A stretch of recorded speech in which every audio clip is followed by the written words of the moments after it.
ever had at this convention. Take a look at these people, folks.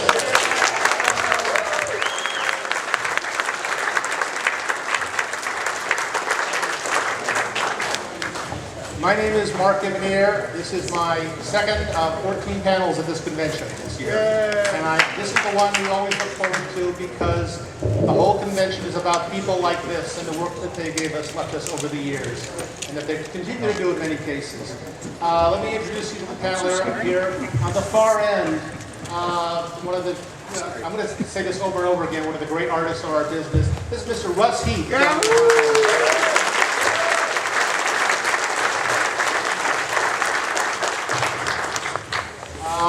If you get up to Los Angeles in the next couple of weeks, go to the Skirball Cultural Center because there is an exhibit you must see on the history of superhero comic art that is curated by one of the top illustrators and creators of this, Mr. Jerry Robinson.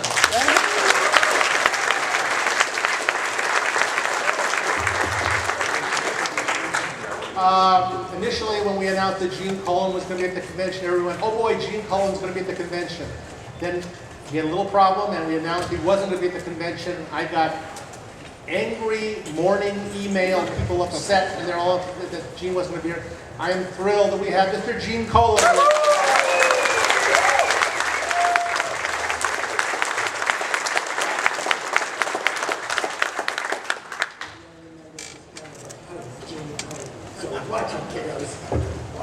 Let's all go and hug Gene Colan. Come on.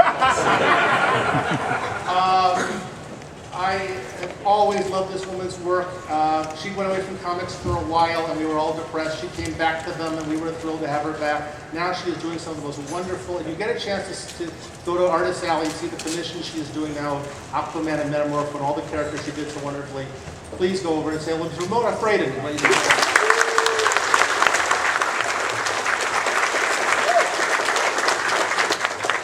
We have a thing we do every year called the Bill Finger Award, which we present each year to a comic book writer. It's a writer's award at the time that they got some recognition. A writer who has not received adequate recognition. Because we present two, one posthumous, one alive. The alive one we're presenting tomorrow night is to a man named Frank Jacobs, who was working for Mad Magazine since the original Lungfish crawled on land. We're presenting the posthumous award to a man some of you got to see a panel here a few years ago. He did one convention like this named John Broome. Yahoo! And John's widow was not able to attend here, and we said, who can we get to accept for John Broome? And easy answer, one of the best illustrators in our business, the man who drew the Atomic Knights with John Broome, Mr. Murphy Anderson.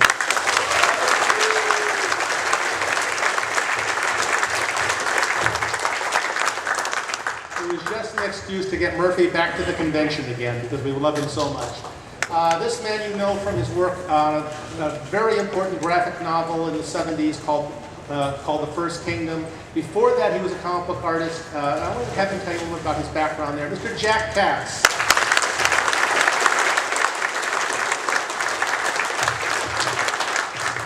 This gentleman he was responsible for newspapers on stage for how many years? 23 years of one of the best looking, best written newspaper scripts in the world on stage, but before that he had a very wonderful career as an illustrator in comics. Mr. Leonard Starr.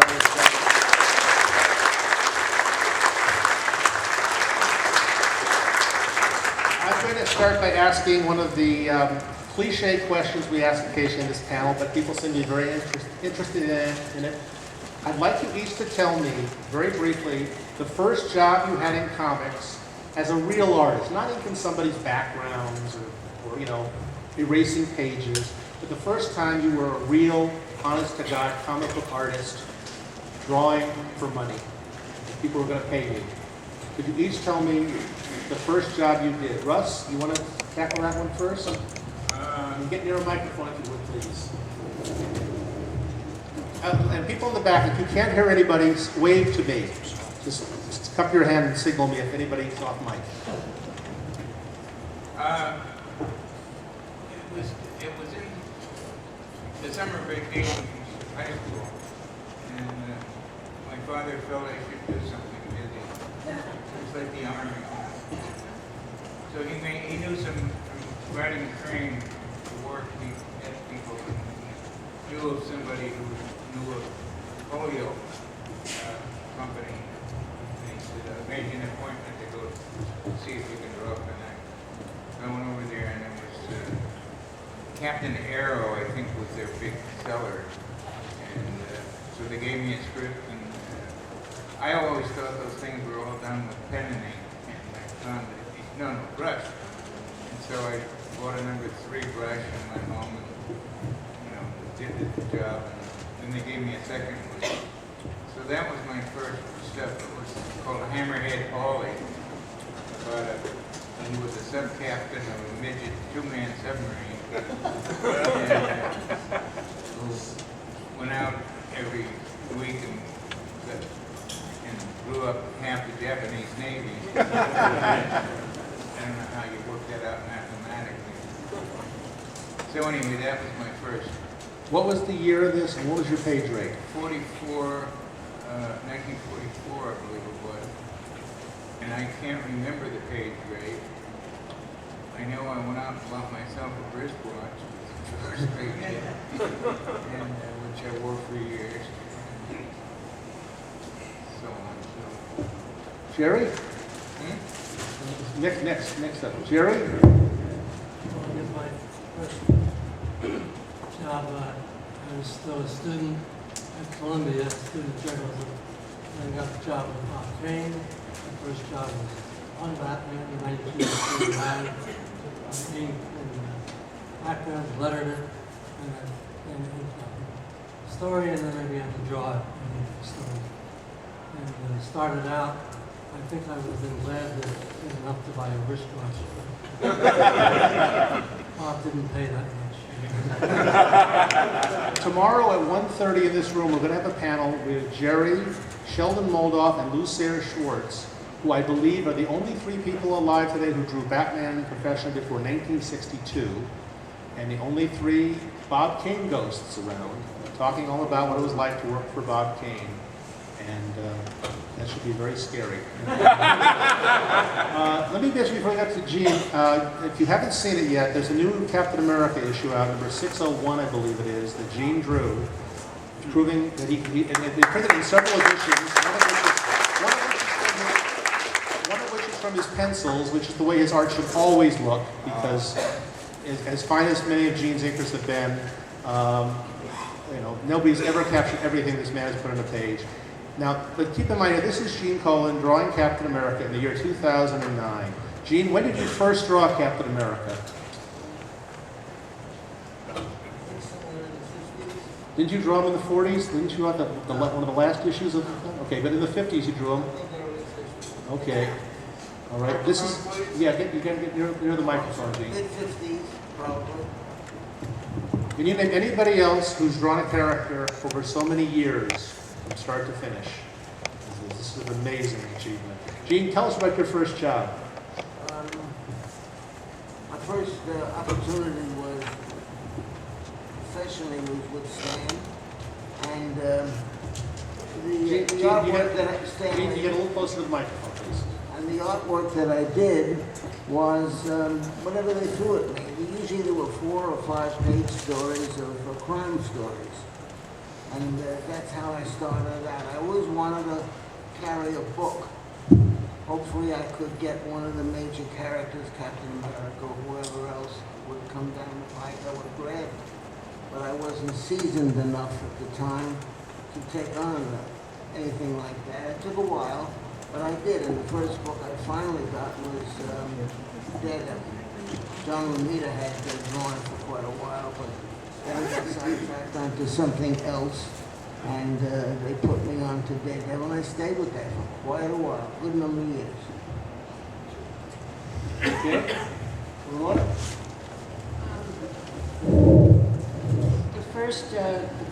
The first job I got a script from Fox Features, a 12-page script, and then somebody told me that they didn't pay, so I sent it back.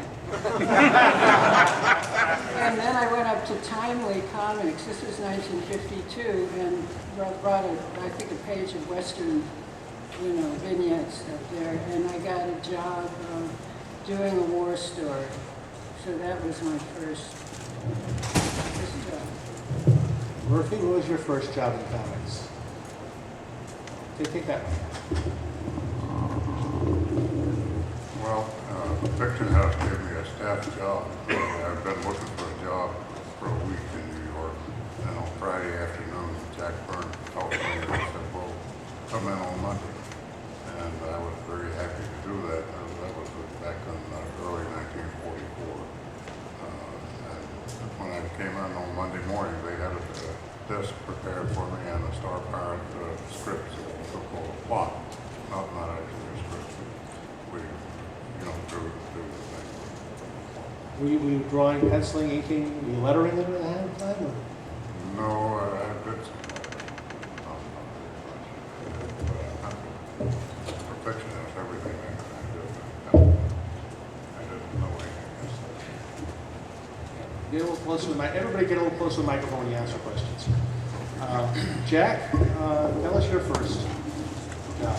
Get good. A new book just came out, Legacy. It's about an 80-year-old woman who inherits $712 billion with airlines, television stations, you name it. No identification with her. Jack, you gotta get closer to the microphone. And the person who gave her this big largesse. And the whole thing has to do with a ne'er-do-well, like an insurance investigator who's trying to find out what's going on. It's a puzzle to me. Let me see, how far back should we go? 241 BC. I was on a barge. Thank you. See, I need help. Being 81, I need help. And by the way, when you get my age, when you look in the mirror, you see an old man smiling back at you. First job. My goodness. 1950. For an extraordinary currency of $4 a page. Bullet man, bullet dog, and bullet girl. Nobody did a better bullet dog in their lives. My God. Almighty Colan. And I kicked around a lot of the companies and worked for everybody, like St. John's, Fiction House, and many of the companies. I also ghosted a great deal of stuff. And if you look at me, you see why. And then I went to Timely, and I worked for Starr for a while. And then I got a job at King Features, steady salary, $21 a week. You better watch it, kids. You're talking to hundreds. After that, I got back into the business itself, and I started to do historicals for Stan at Russ. I can't even remember half the companies they were. But I got a lot of work, and between Dean Mulaney and myself, we divided the historical comics. After a while, I walked out because I was teaching anatomy, and came back in, and this, for a short period of time, it was 1970s and decided the field, I couldn't handle the Dr. Claire Peters. They're nice, they're pretty. And so I did the first Kingdom, which is a regeneration of mankind after an atomic holocaust. 24 books. And the reason there were 24 books is because I went from the sublime to the ridiculous. There were 24 books in the Odyssey and the Iliad, and 24 Tarzan stories by Edgar Rice Burroughs. So I figured 24 books would be good for a graphic novel. This new novel that I'm doing is, they have clothes on it. Really. And we sold out, there'll be more at the desk tomorrow, and there'll be a joy for me. So I'm still working, still teaching anatomy, still teaching all kinds of stuff. And that's it. Thank you, Jack. Leonard, your first job. It's hard to say because like most people before I started with backgrounds, and the first job I inked was by the great Bob Oxford, and that was a good treat. And slowly I segued into doing, there would be iconic strips like Submariner and The Human Torch, because the guys who had created the work didn't really argue. And I worked very fast because I didn't know anything. When you don't know anything, it doesn't take very long to put it down. So, truly, the more you know, the longer it takes. Sorry. And I guess that was it. Little by little, we went into, I think I did Don Winslow, and but the very first one, I don't recall. So it's all pretty much a blur. When you got into comics, were you planning to stay in them for a while? Were you trying to get to strips early? No, I wanted to be an illustrator. I was going to Pratt Institute, and one day on the, it was a really big experience. They had a canvas with sketches by Norman Rockwell, hands and heads, and little things that he was doping up for some of his illustrations. I'm going to make a living doing this. just forget it. It was absolutely shattering. But there was a sign on the bulletin board that a place called Funnies Incorporated wanted artists because so many of the artists were at war. And so I went up thinking, well, we'll see what happens over here. I was a comics fan to the degree that I liked Flash Gordon and I liked Terry and the Pirates. And I did do some sort of that sort of thing on my own. But ultimately, we just did the assignments that they gave us. You know, they gave us a script, we did it, we brought it in, we got paid, and that was it. Who are your heroes, role models, influences? Well, probably, the first one I loved was Flash Gordon. But when Terry the Pirate started, I was a little boy and Terry was a little boy, and so there was a real identification there. And you wanted to be there in China with Pat Bryan and Connie and all of those. And so, yeah, it was the highlight of my day. But by the time I got to Pratt, I really wanted to be an illustrator. So going into comics was pretty much of an accident. But you could make a living, you know, we were still in the Depression pretty much. And so if you could make a few bucks, you thought you were doing okay. Jeff, when you were starting out, who were your heroes artistically? Who were your role models? I want to ask everybody this. Right. Who are the people who influenced you? Would you please get closer to the microphone because people want to hear you? Get closer to the microphone. During the worst of the Depression, my father brought home some Sunday pages. The fish was wrapped in the Sunday pages. So as we peeled them off, so this is astounding thing by how first there were Tarzan at the time. I was 5 years old. Everything I tried to do, this man did perfectly. Now, of course, it was my first love. In fact, I honored him in the first book of The First Kingdom. And then Alex Raymond came by, and I got to know both of them very well, especially Alex. It's a tragic situation. But at the same time, there were illustrators such as Dean Cornwell, J.C. Linebecker, the Clark brothers, who were brilliant. Let me see. Well, we're talking about technical writing. And Dean Cornwell was probably one of the best geniuses I've ever seen. He was just unbelievable. Yeah, Murphy, I'm going to ask all the panelists, just please get closer to the microphones and then don't touch the stand while you're talking.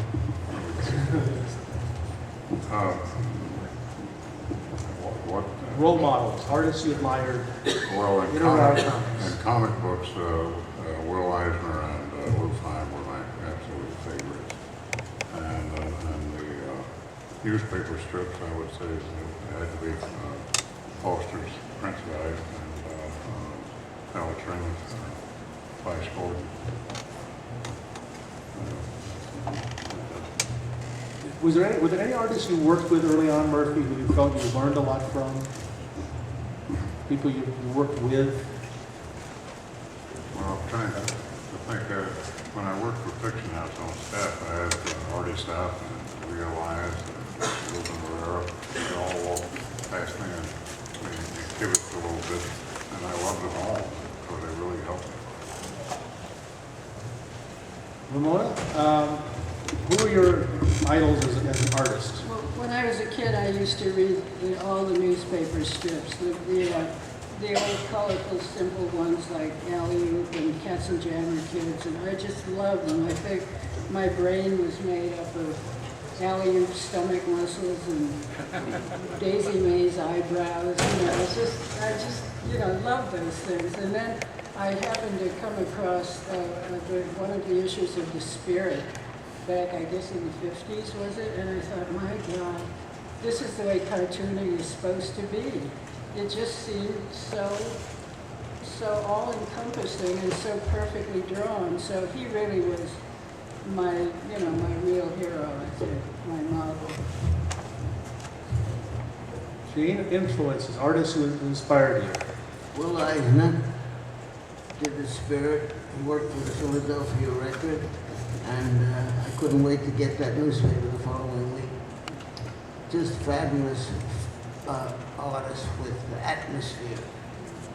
I loved his atmosphere. His father was a stage designer, and so he got his talent, rightfully so. But when I was a kid, about 13 years old, I followed a script called Dickie Dare, drawn by an artist by the name of Colton Moore. I grew up with that. I just couldn't wait to see the following day's script. Those were and Milton Caniff really set me off.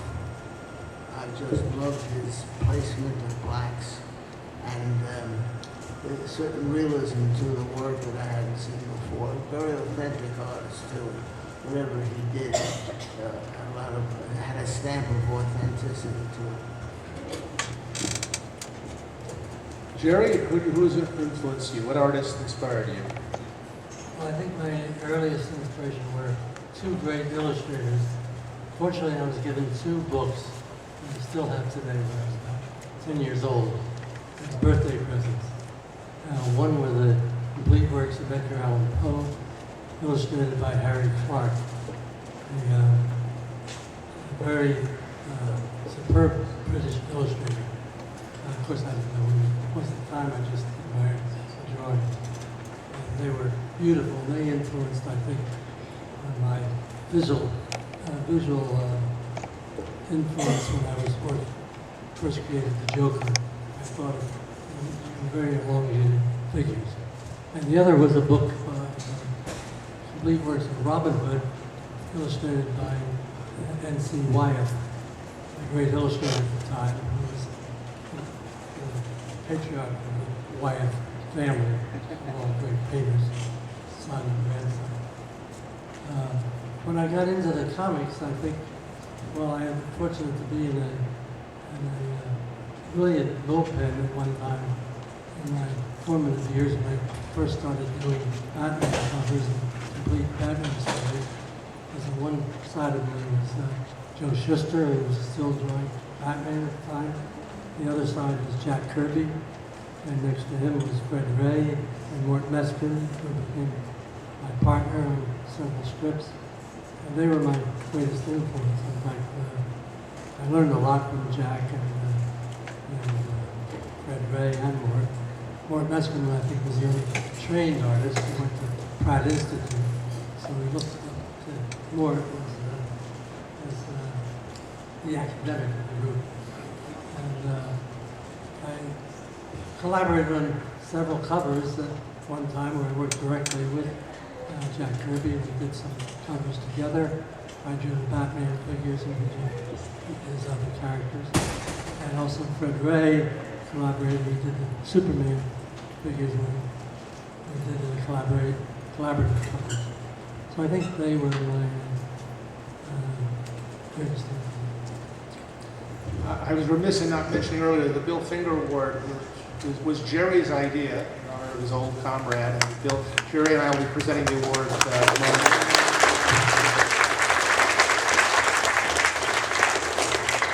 Russ, who influenced you? Grab a mic and tell us what artists you admired before you got into comics. What people influenced you over the years? I have to say Hal Foster. I was collecting, when I was a kid, I was collecting Tarzans from the Sunday pages. And he had quite a different take on his drawing. It was much looser. It was much more old-fashioned comics. There were a lot of panels where the people were mostly all the same height as early comics were. Just people, you know, lined up, standing, talking. Of course, it's hard to realize that now unless you go back and look and compare. But then when he started Prince Valiant, he got into, I think, a period when he was the very best. When he had this Prince Valiant alone in this castle with this ogre and so on. That was about the finest artwork I'd ever seen. And of course, one of the things I have to say is that he had only a Sunday page to do each week, so if he had 7 panels, he could just do a whole day of research in the morning, and you know what I mean? It wasn't like he had to get out a whole bunch of dailies in a Sunday and so on. So no wonder, you know, if you're good and you have enough time, you can do fantastic things. There's also people outside of the comic thing, like Will James, the Western Hispanics in children's books and stuff that I gobbled up. Of course, Charlie Russell goes without saying in the same category. And somebody gave me Charlie Russell's book when I was just too young for it. But, so those were the ones that got to me. Thank you. Now, as Russ was saying how Hal Foster used to take a whole day to research a panel, Leonard turned to me and said, I can't tell you how many people we resented that. Let's talk about that for a minute. How much did you, when you were doing comics, you're being paid by the page, the more you draw, the more you earn. They wanted it fast. I always felt that a lot of guys were at their best working fast. And there was energy sometimes in these guys. If they slowed down, the work wouldn't have been as good. Really, it wasn't any other way because the paid for it. Most of it. An interesting sort of development in my career. One of the bad words was inventory. It says take inventory for a couple of weeks so that we can work. I knew that would be months. So we ran right out and went to all the other publishing houses and got as many scripts as we could. Well, once at Hillman, who did some very, very nice work, inventory was called, and so like everybody else, I ran out and I picked up 5 scripts from 5 other houses, got home, and so all the deadlines were pretty much at the same time. No way I could do them. Absolutely no way. Returning was bad business. You got a reputation for returning scripts. You never got another script. So what to do? So one of the assistants at Hillman also was laid off for that particular period. A guy named Tex Blaisdell called me and he said, do you know anybody that could use some help? So I said, wait a minute, can you do backgrounds? He says, well, I never have, but I give it a shot. So he came over. I was living in Long Island at the time. He stayed,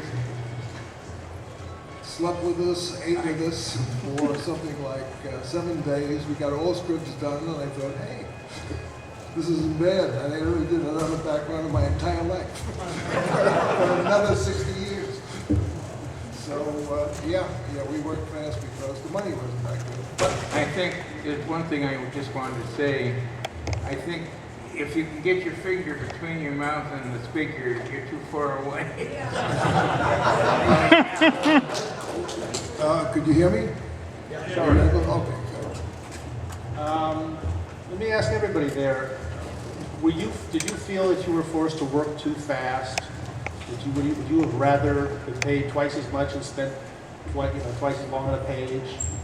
How much did the requirements of producing work fast affect the quality of your work and the quality of your health as well? In my case, not at all. That's the way it was, and so that's the way we did it. Slowing down, never even occurred to me. In all the years you were doing on stage, how often were you late with the strip? Okay, get close to the mic. Not very often. Not very often. It was a lot of work. It was, don't forget, 6 dailies on a Sunday. And we colored the Sunday 3 times for the 3 different sizes of papers, so there was a lot of work involved. I did have an assistant, but it was like a 50, 60-hour week. And you know, it didn't bother us because that's the way it was, you know. This was our life all along, and so the fact that we were working all the time, or that much, somehow didn't matter. And I had a rich, full social life as well. You know, we went out a lot. It worked out fine. Jack, did you? I wanted to- Jack, if you get real close to the microphone, all right. we'll hold this out. It scares me. It looks like the claw of a pterodactyl or something. All right. I would like to say one thing, please, about Hal Preston. This is so important. He's really the father. And Alex Raymond said to me, Jack, we are the post-historians. He was the father. He was everything. And by the way, when he did Tarzan, the panels were only 5 inches high. And on top of that, there were 13 panels on a page. Those Sunday pages were riveting. They were brilliant. And I just want to mention this, his ability to do animals. When he took over from Rex Maxon should have just joined the circus or something. We're talking about the mind of a genius. Hal and I, when I was at King Features, he would say to me, how many hours did you put in when you were doing those, 13 panels? He says, Jack, I was working 70 and 80 hours a week. That was a lot of time. And there was very little time for reference or anything like that. Where I'm concerned, since I put so much information into the anatomy, I was very slow. As a matter of fact, when I worked with Jack Kirby on 59th Street, Mort used to do my inking, and he says, I wanted to ink his work, I didn't want to think.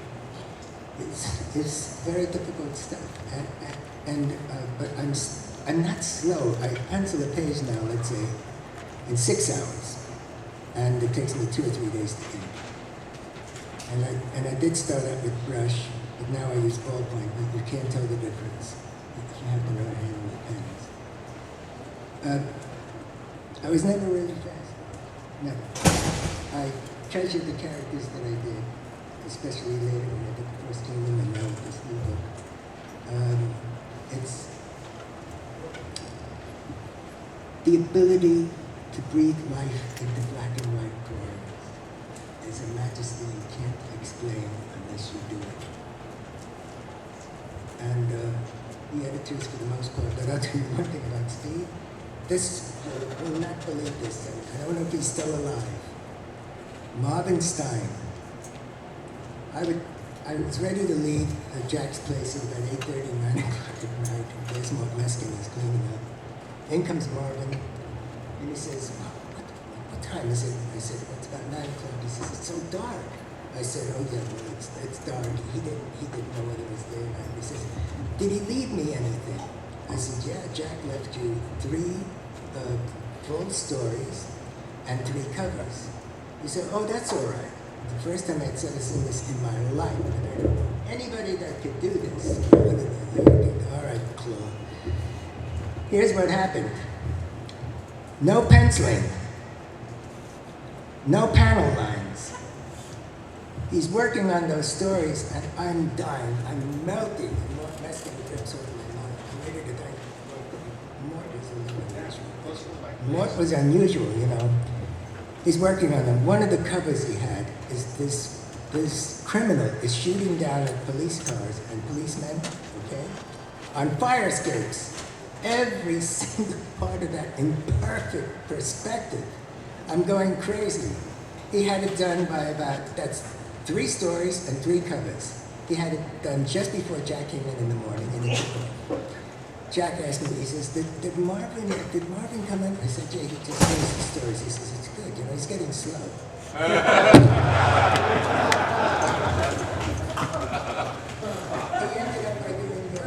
He ended up by doing Casper the Friendly Ghost. Oh, Marvin. Murphy, everybody get close to the mic and talk into the microphone. Don't talk to me, talk to the microphone. How did you feel about the pace you had to work at and the hours you had to keep? Well, I guess I was spoiled, actually. Fiction House didn't put any deadlines on me, so to speak.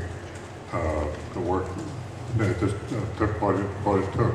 But I was averaging well over a page a day because I with a much more simpler attitude about the work. But after I got to see a little Ruben Morera and a guy that could put the detail in and all, I was ruined in a way because it really slowed me down tremendously. Did you make better money as an inker of other artists or as doing the finished work yourself? Oh, obviously you can make more money just inking, but for the hours spent. Right. But you didn't feel that was creatively as fulfilling? No, I didn't. I like to do a good job on it, but it wasn't something that I really had my heart in, I guess you could say. Ramona, tell us about the kind of hours you were keeping, the drawing table. I usually... Get closer to the microphone. Is this okay? I usually did one story a month, which was about 17 pages, and I would wait until the last 5 days. And then I would work. And it was the only way I could really work. I would go into a kind of a Zen state, you know, and it was like channel the script. Otherwise, if I worked, you know, I sat down the first day and said I'm going to do a page a day, I couldn't do it. It just didn't come out. And I would be critical of my work and so on. So that suited me. I really thrive on having to do things, that's all. It's just simply, I couldn't avoid it. Gene? I was a very slow artist, very slow. For some reason, I didn't concern myself with a deadline, although I did ask what the deadline was, and I must have tucked that in the back of my head somewhere, but I was more out to do as best as I could with the work. And very often I was not satisfied with the end result, and I would spend horrible hours at it. My family suffered greatly over it. My children, my wife, had no life, would almost literally work around the clock to meet the deadlines. I know because I was slow, I had to put the hours in to make sure the work got in time for the day. Gene, tell us the actual hours. What were the actual hours you would be at the drawing table when you were pressed? About from 9 till about 2 in the morning, 4 in the morning. So if you worked from 9 in the morning till 4 in the morning, how many pages would that be? Tell the microphone, not me. 1.5 to 2 pages. Eventually, when I got more confidence, I could work up to 3, but it was not consistent. I couldn't really get much beyond 2 and call it anything of quality. I had an office once on 42nd Street in New York, and I had a job to do, and I couldn't get past the first panel. I just could not. It was a war story, and I just could not get past that one panel. And then it got to the point where the deadline was like yesterday. So I figured I would just bang it out, and if I got fired, I got fired. That's how I figured. I would really agonize over it for Stan. So I did it as whatever came to mind. It didn't matter much to me. I just banged it out. And Stan loved it. He said it was the best thing I ever did. So you can't figure it out. You just can't. But I tried to keep within those guidelines as best I could. I will be interviewing Gene tomorrow in this room at 11 a.m. for a full hour and probe more of his past. Jerry, how did you feel about the money you made in comics and the time you had the hours you had to put in on it? It was never enough. Talking about deadlines, I think one story I might tell, which has been written about, and it's not apocryphal. Michael Chabon used it in Cavalier and Clay. The basis of this, and Joe Spiker also wrote about it. I got a call one day from Charlie Byro, who was a good friend at the time. If you don't know his work, he did Daredevil, was a fabulous artist, but also a great editor and writer. And I think not as much appreciated today as he should be. But anyway, Charlie called, and this is during the war, 1941, and there was a paper shortage. So the only ones who could publish magazines were those publishers who had an allotment of paper based on what they used the previous month. And so for some reason, Gleason, the publisher, got a hold of an extra allotment, and which you had to use it during that month. There wasn't any carryover. If you didn't use it, you'd lose that allotment. So we had enough paper to put out a book, another issue of Daredevil, if you could get it out. This was like a Thursday, and if we could get it out to the printer by Friday, because it had to be on the stands by the end of the week. Oh. And this was good. We had Charlie Byro, the two Wood brothers who were writers, them, Dick and Bob Wood. There was George Russo's, and there was one of my close friends, Bertie Klein, and myself. I think that was all. And we got together Friday, sometime Friday. We had to deliver the complete book by Monday. Now, each one of us, the hard thing was, each one of us had to think of our own character, write and draw over the weekend, and letter and cover. And so we got together that Friday, and we rented a space what is now Rockefeller Center. I think it's 52nd and 3rd Street. Rockefeller Center has since expanded northward and took the block that we had at that time. And so it was the top floor of an old brownstone. And so my character right there is called London. The hero was London. It was during the Blitz of London, 1941, before we got into the war. And Bertie Klein, who was an amateur boxer in real life, my friend in my hometown, he did a boxing script. George Russo did, it's called Night Show, Midnight. Very dark character. And Charlie did his Daredevil. So we worked through the clock for, I guess, from Friday night, Friday afternoon, till Monday. We delivered the book sometime Monday. And repeatedly, it's the fastest one that ever hit the stands, because it went to the printer that day and printed, and by that weekend, or by Monday, it was on the stand. And one time, to illustrate how unusual this was, a comics historian from Brazil, who was a professor at the University of Brasilia, came to see me, and I didn't know why it was Batman. But he walked to my studio. He said, the strip you did in London, he said, that's a very historical strip. Oh, I hadn't thought about it since 1941. I did it for about 2 years. And he said that was the first strip that was written, drawn, lettered, colored, etc., printed, and on the stand while the events that it depicted was taking place. As I drew my story, it was about the Blitz of London, which is still at the height when it came out. So I think that was my career's deadline. Russ, how fast were you at your peak doing comics? Well, I've worked at different speeds during my history, depending on all the outside factors we have, whether you just had 4 kids or whatever. And sometimes I was a day person, and sometimes I was a night person. And I found the variety of switching was kind of refreshing.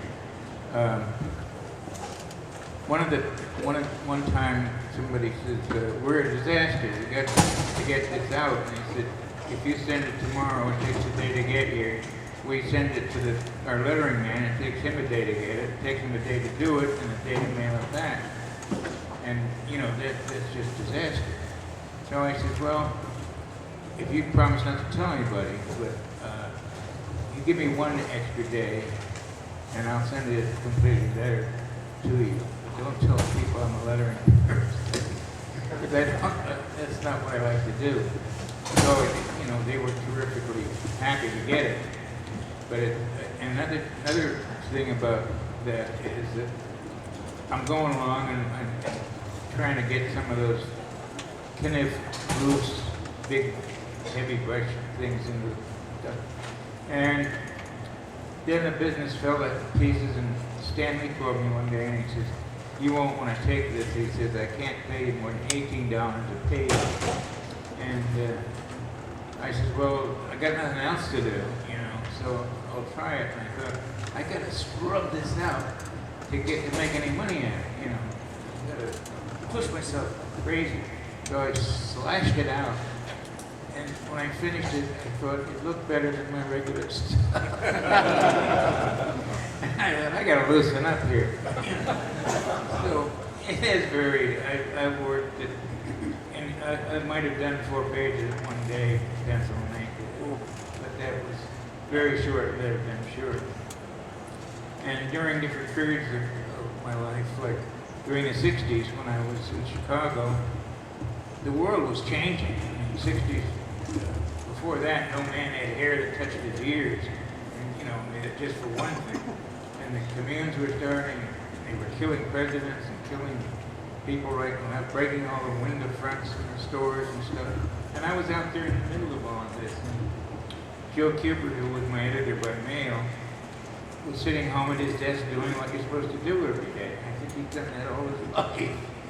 And he was very frustrated because naturally I was swallowed up with half this stuff and would be very late. And interestingly enough, I tried to make the stuff very good to make up for that, you know, hoping that people would be knocked out by how good it was and they would forget how late it was. One time, Joe says, he said, "If I had you here in New York, right here," he said, "I'd punch you right in the face." I don't think he would. He had the right to say that from where I was standing. And so anyway,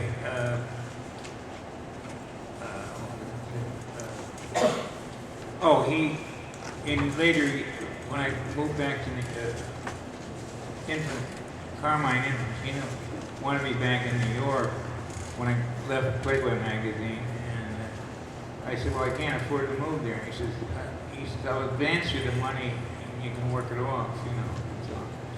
So that's how I got back to New York. And then halfway through that, I realized I could make money faster getting some jobs from National Lampoon. So I started taking a few of those along with Carmine was all upset. I said, "Hey, I never made an exclusive that I could pay you back quicker if I take some of these other jobs." And Joe he had a leftover thing that he came out with a statement of my lateness that he would never give me another job, but I never heard about it, so I didn't know that he had said that. And for years, I mean, like 10 years went by, and we were on a panel together, and he mentioned this, that he would, and he says, "And I never did." And I said, "Sorry, I didn't even know this would." I think that made him feel bad. He really was doing this big deal, and there was no result. I mean, we're good friends, but I think he's still a little pissed.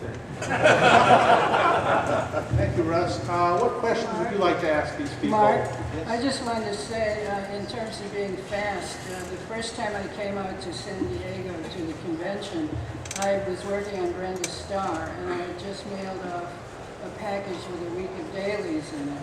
And when I got here, I got a frantic call from my editor saying that there was a hole in the package and all the dailies were gone. Oh my God. So I had to turn out a week of pencils overnight, and then Mark organized a bunch of inkers here, and there were five people. I went around the convention artists and I said, "You got time to get something?" They say, "No, I'm buried in work. I can't possibly take it." I said, "This is Ramona's strip." And they went, give me the page." And they were fighting over who would ink these things. I think we inked them all in about 2 hours.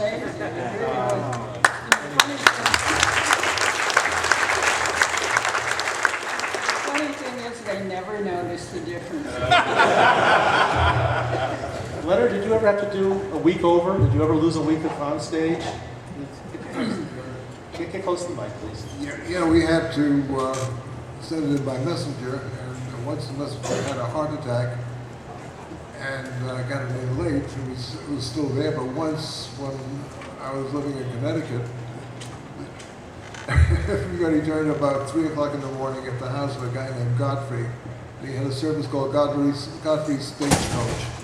And he would take all the strips and illustrations into New York. He ran into some other cars on the highway. There were cartoons and illustrations all over I-95.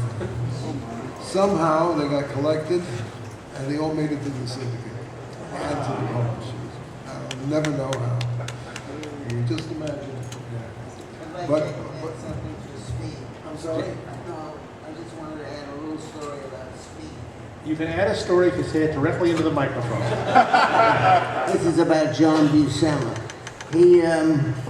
He could smoke a cigar and draw an entire page, carry on a conversation with you, and you'd never know it. You'd look down, the page was done. The most beautiful work I have ever seen, and in no time flat, he had it all out. It's a gift. There was another artist up at Marvel, his name was Mike Sikowski. He was another one that could do that. And Jack Kirby was one that could do it very, very fast. They just didn't worry about it. It was a natural thing. For those that worried, it was a nightmare. Can I add to that? Ramona mentioned being at a Zen state, and Gene's talking about being able to talk and smoke a cigar and do everything and turn out the pages.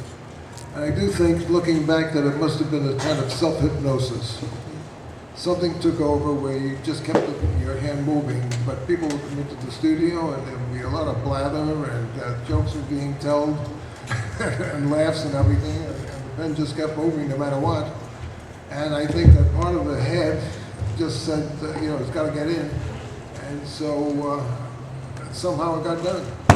And I think that all our experiences are such that, okay, we couldn't read a book at the same time, but still in all, we could do a hell of a lot of other things and still get the work done. Let me ask Leonard while I got it here. Let me just do that. This is important. This is a It's just story. like that. You like stories out of school? And this is very important. By the way, June, that story you did at the Dead Devils still at once was a beautiful thing I've ever seen. All right, here you go. Here I am. There's the photographer. You can tell by the look on his eyes. Gene, before I go into the speed story, I just want to mention to you that Gene did a story that absolutely paralyzed me. He's the poet of this business. It showed the Batman. It was winter, and he was brooding on top of this house, and there was snow all around, and the snow was falling down. And where did you learn those things? Okay. At any rate, so far as speed is concerned, I was a very good friend of Frank Robinson, and he was doing at that time Scorchy Smith. He had made 2 sets of dailies, which he sent into King Features. I saw them, and Sullenberg was looking at them, and he went up the wall.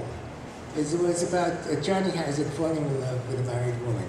Can you imagine in those days what that was all about? They sent the stuff back. I called Frank and I said, "What are you going to do?" He says, "My God, the deadline is Friday. This is Tuesday. I'm going to have to do 2 weeks of dailies." And he did. And he brought it in right on time, which was amazing. That is an amazing story.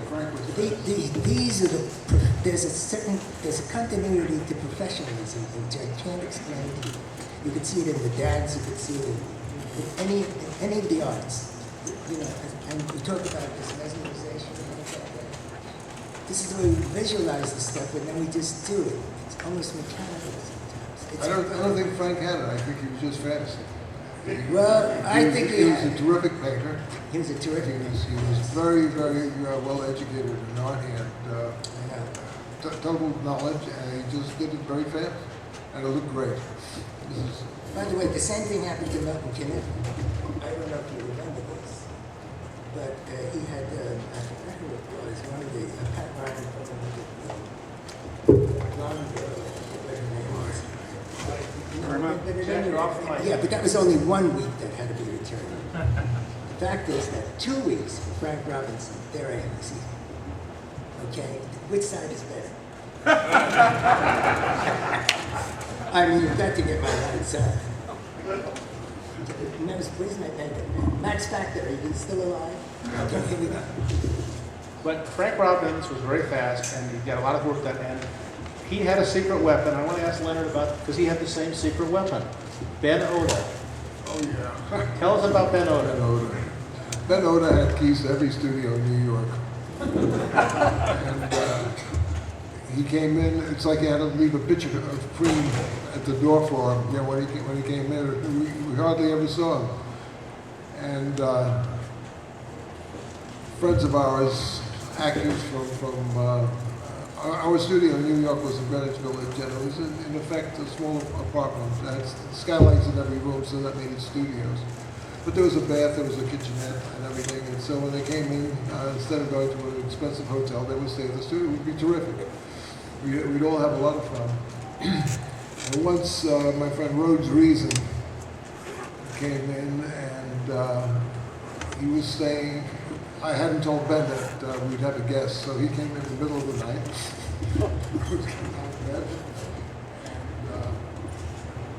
And Ben hears Rhodes moving around, and so there's a long hallway between the room we use as a studio and the living room.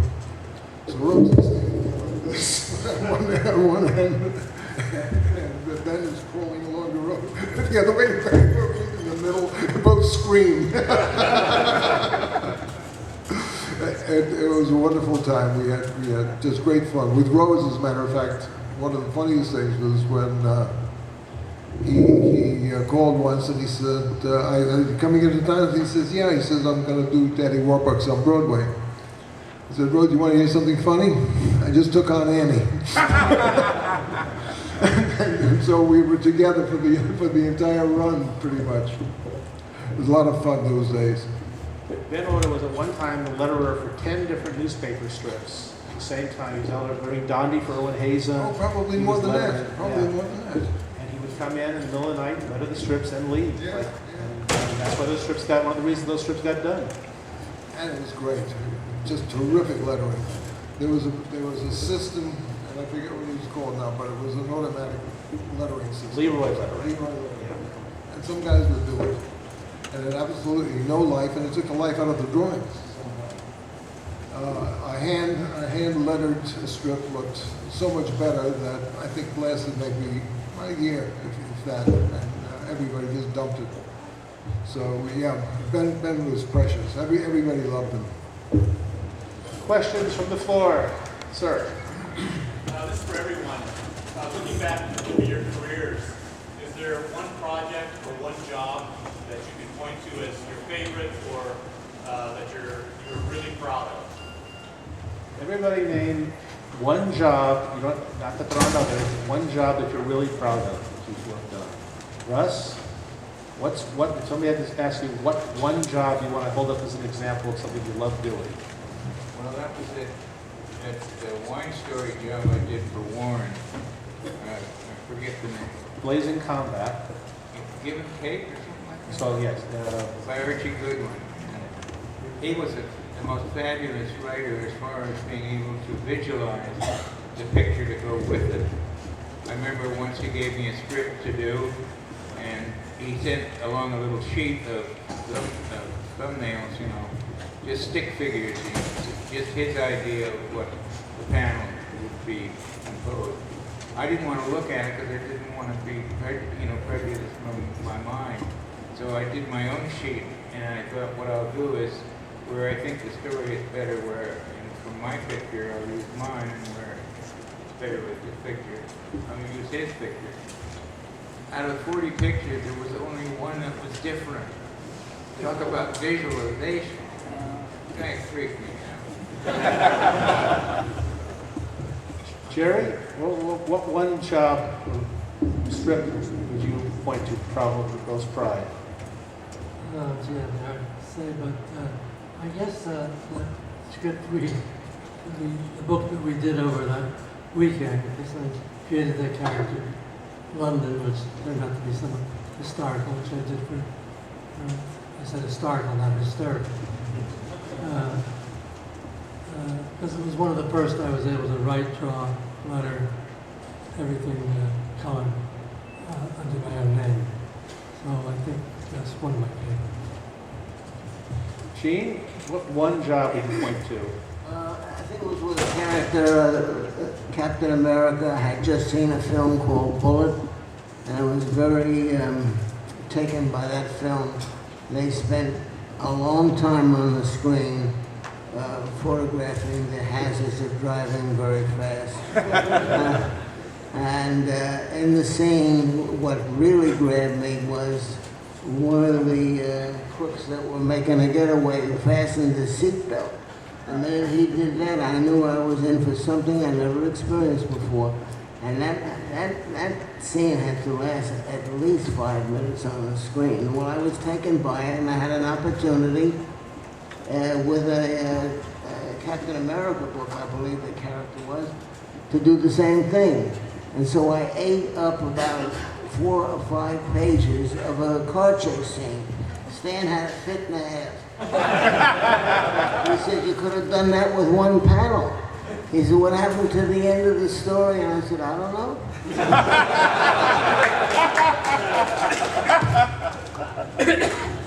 Okay. Ramona, one job that you want to Well, I was going to say Metamorpho because it was, they were my characters, but I really think that the thing that I most enjoyed doing of ever was the thing I did a couple of years ago for Bongo. It was Radioactive Man. I love doing comic art, and I just never did it, and I really regret that I didn't go in that direction. Murphy, one job of yours that you want us to stand on. I've been racking my brains. I can't think of anything, but it came to me. One cover I did is one that I really liked, and we were doing an occasional wash cover up at DC, and the one I'm thinking about, pardon, was a Sea Devils cover, and just a big monster. Fish Man, and to me that was all said and done one of my favorite pieces of art. How about the Spectre? My favorite thing you did. Well, yeah, I hadn't thought of that, but I did get satisfaction out of doing the Spectre, especially because I was trying to capture the original spirit, you might say, of the strip that was being done at the time. And the early days of comics. So the Spectre really affected me, and I like the whole concept. Jack? Well, as everybody has just listened to all of us, do you realize that this man is the voice of the Guardian? I'm just trying to, I think he's going to set me to or the KGB. As everybody who knows anything about it, after the comic book business, I started to write my own material. And so, and there's that guy telling me to, am I on camera? Where's Cecil B? I demand everything.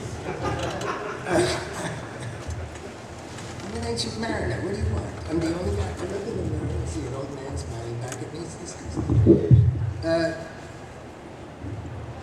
When I'm writing, the whole concept of the things that I'm doing, I'm taking on a whole different, it would be different than even world views.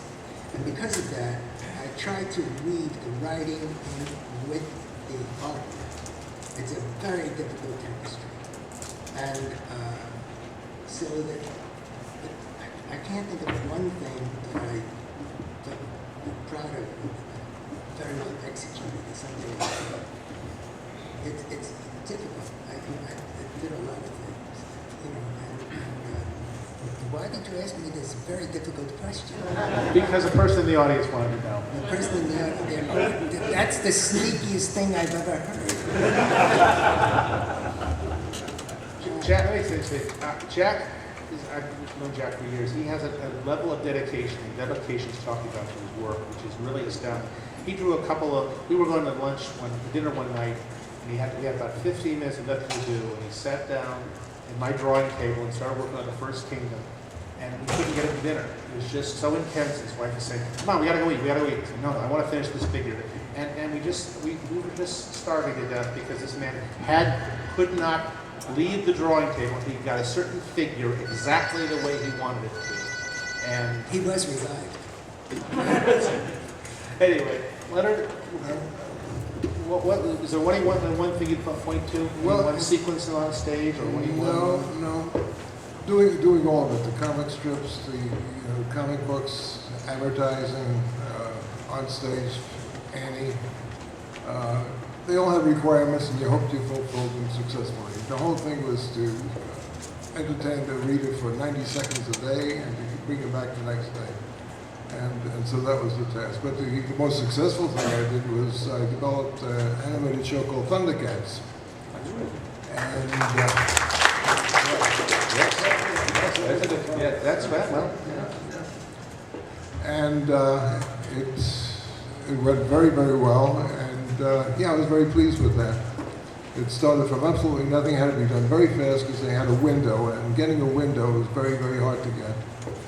And so the whole thing was put together. My opening treatment for it was about 6-7 pages. And when we were into it for about 6 months, Jules Bass came up with a treatment for one of the other animated shows, like the New York Telephone Directory. I mean, I couldn't believe it. This was the instructions for the other writers that would be writing the various things. So I wrote about, I guess, 2/3 of the first season, the story editor on the rest of them, and I was very pleased with it. And it's one of the most remembered things that I've done. I read that. The whole book, the guy didn't get the girl. I have like one or two more questions. Yes. You've been talking about other people that influenced you.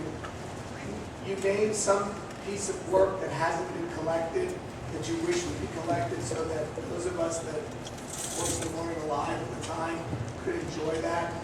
Is there anybody that you wish that somebody would go out and collect the work? Is there an artist someplace whose work is not collected that inspired you?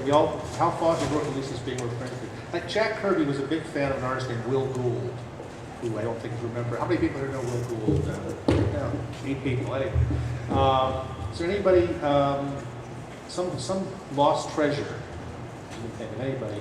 I think Al Foss's Tarzan was collected in some soft-cover comic books a long time ago, and they were really inspirational to us young cartoonists. But I don't think it's ever going to be printed in hardcover or even in trade paperback, and it really deserves to be. I've got some originals from it, and it's just astonishing how beautifully he just laid it in and did it. Animals and apes and God knows what. Wonderful stuff. Also, some of Alex Raymond's stuff that he did for Blue Book about cavemen. It's extraordinary. Beautiful stuff. Let's take like 2 more questions. Anybody else? Yes, sir. I just finished a book called 10 Cent Plague by a guy named David Haig that talked all about the government investigations into comics in the 50s. And I was struck the way many of the artists and writers then felt very ashamed to work at comics in that time, and many of them left the industry. I wonder if the panel has any observations about that time and how that might have affected you and your craft. Is anyone here really affected by the comic book scare in the 50s? Anybody get out of the business because of it? I'd like to talk about this for just a minute. It's very important that you find that very impotent people are in positions of power. And what they try to do is give you as much emotional blackmail as possible. not like mommy's blackmail, but, you know, the real thing. I knew a lot of artists that were very hurt by this thing. I'm not going to mention their names. I happen to know a lot of these people personally, and they were very scared. At that time, there was a strange thing going on. Captain Elliot Kaplan. he was on television, and he was so terrified. He was so scared. And, you know, how dare he put this is like a genius kind of thing. Little did he realize that Mozart, most of his operas were done for beer halls. Many of the greatest works of art and literature have been done by people that are hurting physically, and on top of that, they had to go down to, let's say, the common level. And Dostoevsky, after he gave away all of his royalties, was doing a pornographic literature for the czars for the rest of his life. There's a lot of things that go on in the world of the arts. The arts are always at the mercy of people that are in power. And it's not only the arts. You have to climb out of that cesspool, and this is what a lot of the stuff that I'm writing about now is about. I'm not an evangelist, I'm not a warrior, I'm not any of these things. I'm asking people to think, because inside of all of us is a tide. Milton Caniff and I, when I used to go visit him and stay at his place, he said, Jack, there's a tide from within. He said, but it's no good, because the tide from without has to do with so many brainwashed people, and it takes everybody, and they have to surrender. And when you surrender, by the way, in love or in anything else, you have nothing to give. There's a terrible thing. Milton and I would talk about this a great deal. He was very fascinated by that. A lot of people think he was a terrible conservative and stuff like that. Nothing to do with the truth. He was a human being and he saw things the way he saw them. But this business about the tide from within, we all have it. It's all there. We don't know where our proclivities lie. He said to me one day, here is our original self, and this is the artificial personality we have to swallow to survive. In religion, in business, and in everything else. And from childhood on, every belief system that's inculcated into our heads in our formative years remains with us. As the tree is bent, that's the way it grows. But you have people in comics, and I must say this, and this is extremely important. There was a guy by the name of Bert Christman. He saw the rape of Nanking. He was a brilliant artist. Milt was very proud of the way he did black and whites. He went and he joined General Chenault with the Flying Tigers. He couldn't handle it. After 6 missions, he was shot down. They found 26 bullets in his body. There are people in this industry and in all industry, there are people that are fighting for something, for their own personal integrity and the integrity of other people. And I know that I'm on too long and I'm about too long and things like that, but the fact is that this industry needs new areas, new avenues of expression. We just can't have Dapper-clad heroes running around beating up on villains that need somebody after them. I'm going to take the other side.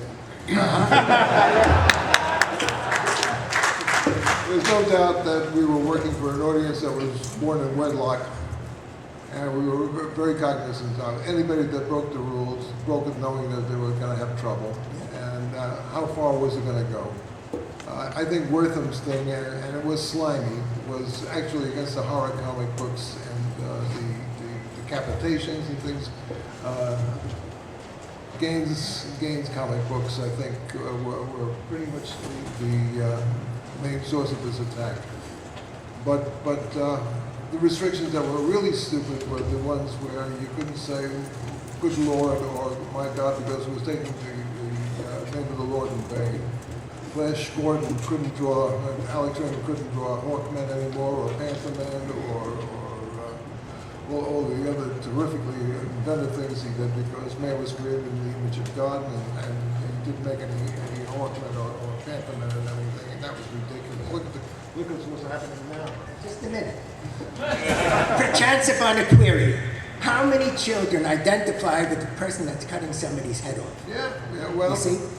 Worthman did not realize most of the kids see this, I can see this stuff today, and the passes over. Okay? It's a form of escape. They need it. Well, The kids there's that the identifies occasional- with the crazy, it's the same kids that identify with the crazy on television today. There is the occasional kid that jumps off the barn roof wearing a cape.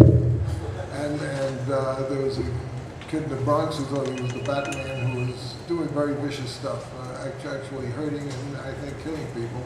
And so, yeah, there are the crazies out there who will take the wrong look at this stuff. But it's minimal, but you figure, okay, the one that suffered has got a case.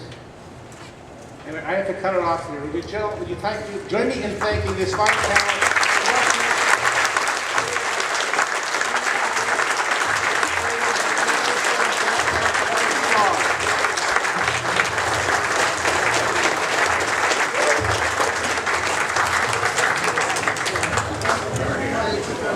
I didn't know if you'd made it in.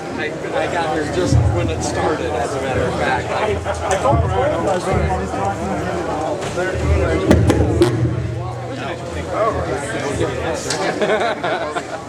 Oh, but look how much passion that.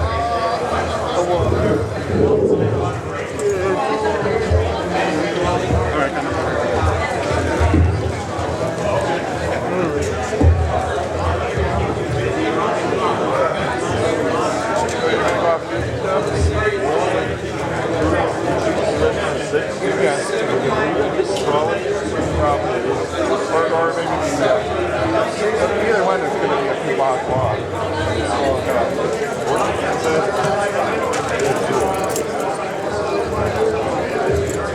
I mean, catch the shuttle that lets you off on Broadway and then up over, you know where it is around the corner now? That one hotel? Okay. Well, I'll get a table and if he doesn't come, just give me a while I'm down. I'll work here then. I'm probably not going to do any camera. I'm probably going Everyone rushing the table for an autograph. We have another channel coming in.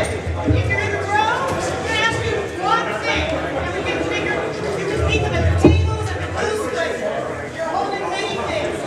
It can't happen. All right.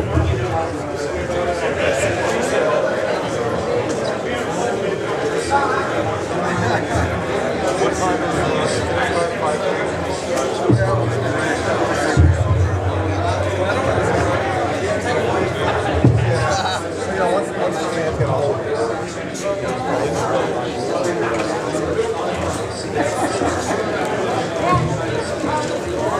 Oh, what's that? Oh, that's some...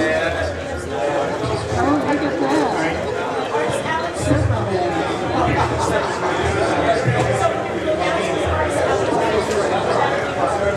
Can you pull down?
9 to 12 at the height.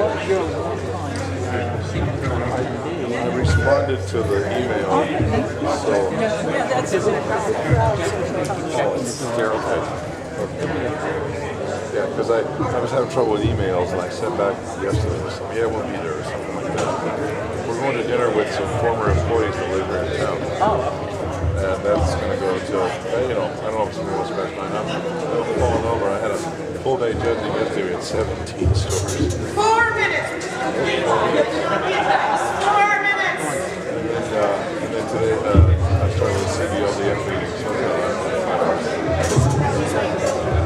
I know Tom. Chris Paul. Dr. Starr's position is, and it's perfect. He's structurally, organizationally, internal structure. He's the general manager. And Charles is good for what he got hired for, but he's not a manager. Right. So, you know. Okay, very good. So You called my office on Saturday looking for your band. I'm back in Atlanta. Oh, Jackie. So it's good. I've been in my office down here. Anytime you hear that voice, Yeah. good to see you. I'm glad you made it. Yeah. So you're running the spotlight? I am moderating.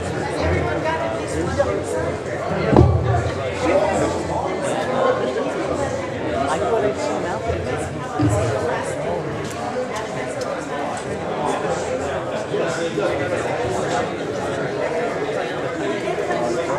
No, that might be his.